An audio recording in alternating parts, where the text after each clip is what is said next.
আসসালামু আলাইকুম ওরহমতুল্লাহি বারাকাতুহু। কি অবস্থা সবাই, কেমন আছেন? আশা করি আপনারা সকলে ভালো আছেন। নিয়ে আসলাম আপনাদের জন্য ভালোবাসি তোমায় গল্পের পার্ট 3। তো চলুন আর বেশি দেরি না করে এখনই শুরু করে দেওয়া যাক আমাদের আজকের ভিডিও। ও হ্যাঁ, যারা এখনও চ্যানেলটি সাবস্ক্রাইব করেননি তাড়াতাড়ি চ্যানেলটি সাবস্ক্রাইব করে দিবেন। আর সবার কাছে সরি বলে রাখি, আমি ভিডিও দিতে পারি নাই, আমার হাতের অবস্থা খুব খারাপ ছিল। তো চলুন গল্প শুরু করা যাক। ঠিক তখনই আব্বু এসে আমাকে বলল, আজকে তাড়াতাড়ি অফিসে যেতে হবে বলেছিলাম না তোমাকে, আর ছেলের কাছে এসে গল্প শুরু করলা। তখন আমি বললাম, আব্বু ঠিক বলেছ, আম্মু এসে গল্প জুড়ে দিয়েছে। সেই কখন থেকে বলছি তুমি যাও, আমি ফ্রেশ হয়ে আসছি। তা আম্মু আমার কথা শুনলই কই, গল্প শুরুই করে যাচ্ছে। আম্মু তখন বলল, আমি গল্প শুরু করেছি? আমি তো সেই কখন থেকে তোকে ফ্রেশ হয়ে নাস্তা খেতে বলেছি, তুই তো বিছানা গোছাচ্ছিস। দেখলা তোমার ছেলে হুদাই আমার দোষ দিল। তখন বাবা বলল, আমি কি বলবো, যেমন মা তেমন ছেলে। আম্মু তখন বলল, বাবা আর ছেলে মিলে তো ভালোই দোষ দিচ্ছ আমার, আর কখনো যদি তোর হয়ে সুপারিশ করেছি? তখন বাবা বলল, এই চুপ করো, চলো ও ফ্রেশ হয়ে আসবে। আমি এখানে থাকলে মা ছেলের ঝগড়া ছাড়া আর কিছুই হবে না। রাফি মনে মনে ওর বাবাকে অসংখ্য ধন্যবাদ দিল, বাবা ঠিক সময় এসে রক্ষা করেছে। কিন্তু এই মেয়েটাকে নিয়ে কি করব, এই এক বিপদে পড়লাম। ভাবলাম রাত পোহালে এই মেয়ে চলে যাবে, কিন্তু এখন মেয়েটার যে জ্বর, অসুস্থ হয়ে পড়েছে। রাফি দরজা লাগিয়ে খাটের নিচে তাকিয়ে দেখে মেয়েটা এখনও সেইভাবেই আছে, এখনও হুঁশ ফিরেনি। মেয়েটার তো হুঁশই নেই।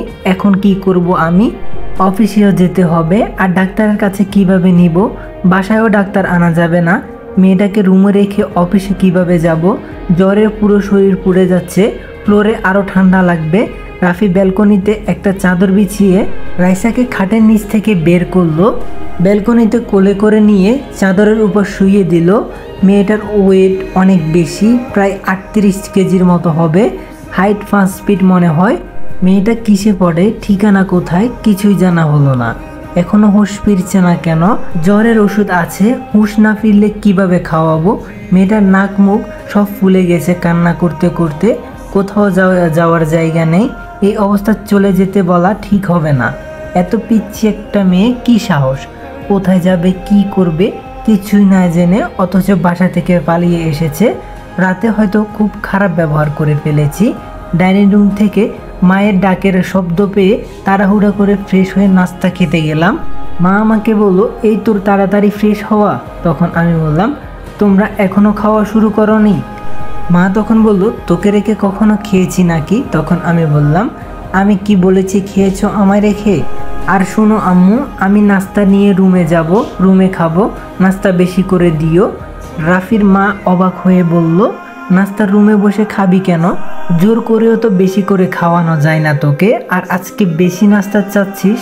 তখন আমি বললাম, আম্মু অফিসের একটা ফাইল রেডি করতে হবে, কালকে রাত্রে রেডি করতে পারেনি, খেতে খেতে ফাইলটা রেডি করে ফেলবো। আর ওইদিকে কালকে রাত্রে খেতে ইচ্ছে করেনি তত, তাই খাইনি, শুধু একটা ডিমবাজি করেছিলাম, ক্ষুধা লেগেছে খুব। রাফির বাবা রাফিকে উদ্দেশ্য করে বলল, যা ফাইল তুই রেডি কর, নাস্তা নিয়ে যাবে রুমে। তোর মা তো সবসময় 2 লাইন বেশি বুঝে। তখন আম্মু একটু ক্ষিপ্ত কণ্ঠে বলল, কি আমি 2 লাইন বেশি বুঝি? তখন বাবা বলল, না তুমি 2 লাইন কম বুঝো, এখন চুপ করো, নাস্তা খাও, খাওয়ার সময় বেশি কথা বলতে নেই। রাফি নাস্তা নিয়ে রুমে চলে আসলো, দরজা জানালা সব আটকে দিল। তারপর ব্যালকনিতে গেল, গিয়ে দেখি মেয়েটার এখনো জ্ঞান ফেরেনি। রাফি খুব টেনশনে পড়ে গেল। রাফি রাইসার পাশে বসলো আর নাকের কাছে হাত দিল। না যাক, মেয়েটা শ্বাস নিচ্ছে, ডাক্তারের কাছে নিয়ে যাওয়ার উপায় নেই। কপালে হাত দিয়ে দেখি জ্বরটাও কমেনি, বরং আগের চেয়ে বেড়েছে মনে হচ্ছে। কি নিষ্পাপ দেখছি ওর মুখটা, পৃথিবীর সমস্ত মায়া, মুগ্ধতা, স্নিগ্ধতা যেন ওর মুখে। নড়াচড়াও করছে না। বারান্দা থেকে দড়ি বেয়ে নিচে নামা যাবে, ওই পাশের বিল্ডিং বেয়ে আবার এখানে আসা যাবে, কিন্তু ডাক্তারের কি বিল্ডিং বেয়ে রোগী দেখতে আসবে? দূর, কী সব ছেলে মানুষই কথা ভাবছি আমি। রাফি হাতে একটু পানি নিয়ে রাইসার মুখে ছিটিয়ে দিল, তাও জ্ঞান ফিরছে না। আবার হাতে পানি নিয়ে মাথায় দিল একটু, এই তো মেয়েটা চোখ খুলছে। রাফি সত্যিকারের একটা ভাবনা গুছালো, যাই হোক মেয়েটা তো জ্ঞান ফিরেছে। রাফি কিছু বুঝে ওঠার আগে রাইসা ওকে জড়িয়ে ধরলো, রাফি কি করবে কিছুই বুঝতে পারছে না। এইটুকু মেয়ে এত শক্তি কোথায় পায়? রাফি চাইলেও নিজেকে ছাড়িয়ে নিতে পারলো। রাইসা ওর গায়ের সমস্ত শক্তি নিয়ে ওকে জড়িয়ে ধরে রেখেছে। রাফির বুকে মুখ গুজে বাচ্চাদের মতো ডুবে কেঁদে উঠল রাইসা। রাফি বুঝতে পারলো মেয়েটা জ্বরের ঘোরে এমন করছে। সে বলে উঠল, তুমি আমার সাথে এমনটা কেন করলে? আমায় কেন ঠকালে? এতটা প্রতারণা করলে আমার সাথে? একবারও ভাবলা না আমার কথা? কি হবে আমার? তোমার জন্য ফ্যামিলির প্রত্যেকটা মানুষকে কষ্ট দিয়েছি, কেউ আমায় বুঝলো না, তুমিও আমায় বুঝলে না। এমনটা তো কথা ছিল না। তোমায় পাওয়ার জন্য সব হারালাম, কিন্তু তবুও তোমায় পেলাম না। এসব বলতে বলতে রাইসা রাফির বুকে এলোপাতাড়ি ঘুষি দিতে লাগলো। রাফি ভ্যাবাচেকা খেয়ে গেল। এবার নিশ্চিত হলো জ্বরের ঘরে আবল তাবল বকছে। রাইসা এবার যথারীতি জোরে জোরে কান্না করতে করতে বলল, কেন কেন এমন করলে আমার সাথে? কি ভুল ছিল আমার? তোমায় নিজের থেকে বেশি ভালোবেসেছি, এটাই ভুল। রাফি বুঝতে পারলো এই মেয়ের মাঝে নিশ্চয় অন্য কোনো রহস্য আছে, কিন্তু এখন রহস্য খোঁজার সময় না। মেয়েটাকে যে পরিমাণ চিল্লাচ্ছে তাতে বাবা মা শুনে যাবে। রাফি এবার রাইসাকে মুখ চেপে ধরলো, আর চিৎকার করতে পারে না। তারপর আস্তে আস্তে রাইসা কানের কাছে মুখ নিয়ে বলল, রাইসা চিল্লাপাল্লা করো না, প্রবলেম হবে তো। রাইসা বাচ্চাদের মতো গাল ফুলিয়ে বলল, চিল্লাবো না তো কি করব? তুমি আমায় ঠকালে কেন? রাফি এবার মহাবিপদে পড়ে গেল। এই মেয়ে মেন্টালিটি কোনো প্রবলেম নেই তো আবার? না, কালকে রাত্রে তো সব স্বাভাবিকভাবেই কথা বলেছে, জ্বরের ঘরে আবল তাবল বকছে। রাইসা এবার রাফির কলার ধরে আস্তে আস্তে কান্না জুড়ে বলল, কি কথা বলো না কেন? আমায় ঠকালে কেন? আমি কিন্তু এবার চিল্লাবো। রাফি মনে মনে ভাবলো, মেয়েটার সাথে তাল মিলিয়ে কথা বলতে হবে, না হলে আবার পাগলামি শুরু করবে। না না, আমি তোমাকে আর ঠকাবো না, এই যে কান ধরছি, আর কখনো ঠকাবো না তোমায়।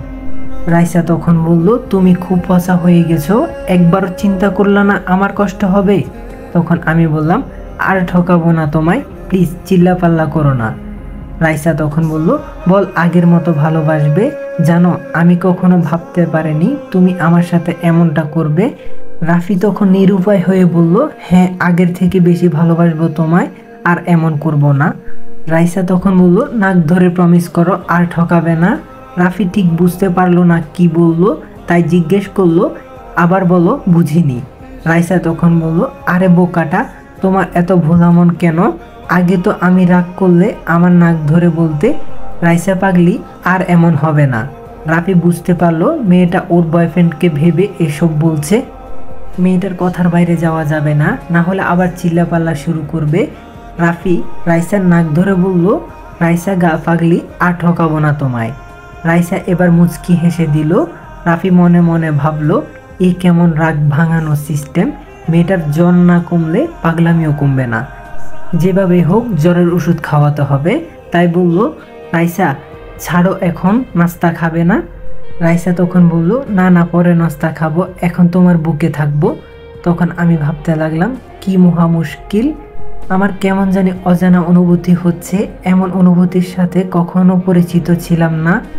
মেয়েটা কিভাবে আঁকড়ে ধরে আছে, বুকে যে এলোপাতাড়ি কুল ঘুষি দিয়েছে, তাতে রাফির অবস্থা খারাপ। কি বিচ্ছু মেয়ে, এত শক্তি কোথায় পায়? অফিসের টাইম হয়ে যাচ্ছে, একটু পর অফিসে যাওয়ার জন্য চিল্লাপাল্লা শুরু হবে। তাই রাইসাকে বললাম, রাইসা ছাড়ো এখন প্লিজ। রাইসা তখন বলল, না না, ছাড়বো না, তোমার বুকে অনেক শান্তি। রাফি এবার লজ্জা পেয়ে গেল, জ্বরের ঘরে কি সব বলছে। তখন বললাম, আমার অফিসে যেতে হবে, ছাড়ো তো। রাইসা তখন বলল, না যেতে হবে না অফিসে, তোমার অফিস আজকে ছুটি। রাফি এবার কড়া কণ্ঠে বলল, ছাড়ো বলছি। রাইসা এবার ওর বুকে মাথা সরিয়ে ফেললো, আর বাচ্চাদের মতো ঠোঁট বেঁকিয়ে কান্না করে দিল। আর অন্যদিকে তাকিয়ে বলল, তুমি আবার আমার সাথে খারাপ বিহেভ করলে, আসলেই তুমি বদলে গেছো। আমি তখন মনে মনে ভাবলাম, ও মাই গড, এই মেয়েটারে নিয়ে কি করব। রাফি রাইসার মাথায় হাত বুলিয়ে দিয়ে বলল, না আমি মোটেও বদলে যাইনি। রাইসা তখন বলল, না বদলালে আমার সাথে কড়া গলায় কথা বললে কেন? রাফি তখন বলল, সরি, ভুল হয়েছে। তুমি নাস্তা খাবে না? গাল ফুলিয়ে বলল, না খাবো না। তুমি আমার সাথে কড়া গলায় কথা কেন বললে সেটা বলো। তখন আমি আবার বললাম সরি আর বলবো না। রাইসা বলল সরিতে কাজ হবে না। তখন আমি বললাম তো কিসে কাজ হবে? রাইসা তখন বলল জানো না কিসে কাজ হয়? তখন আমি বললাম তোমায় এখন কয়েকটা থাপ্পড় দিলেই কাজ হবে। রাইসা তখন বলল কি বললে? তখন আমি বললাম না না কিছু বলিনি, নাস্তা খেয়ে নাও। রাইসা তখন বলল কান ধরে সরি বলো, না হয় আমি নাস্তা খাবো না। তখন আমি বললাম কি বললে? আমি কান ধরবো কেন? রাইসা তখন বলল ইস এমন ভাব ধরছে মনে হয় আর কখনো আমার সামনে কান ধরেনি। রাফি যেন আকাশ থেকে পড়লো, কী সব বলছে এইগুলা। তো গাইস পার্টটা কেমন লাগছে অবশ্যই কমেন্ট করে জানাবেন। আর আমি সবার কাছে একটা কথা কই, আমি সত্যি অনেক সরি, আমি অনেকটাই লেট করছি। আমি ইনশাল্লাহ আর লেট করবো না, সবার কাছে আমি দুঃখিত। আমি জানি আমি আপনাদেরকে কথা দিয়ে রাখতে পারি না, আমার বেশ কিছুদিন ধরে হাতে প্রবলেম হয়েছে আর ওই জন্য ওষুধ খেতাম আর ওষুধগুলোর মধ্যে অনেক ঘুম ছিল, যার জন্য আমি ভয়েসই রেকর্ড করতে পারিনি। তো সবাই আমাকে প্লিজ মাফ করে দেন, আমি ইনশাল্লাহ চেষ্টা করব আর দেরি হবে না কখনো। আর সবাই আমার জন্য দোয়া করবেন। আল্লাহ হাফেজ।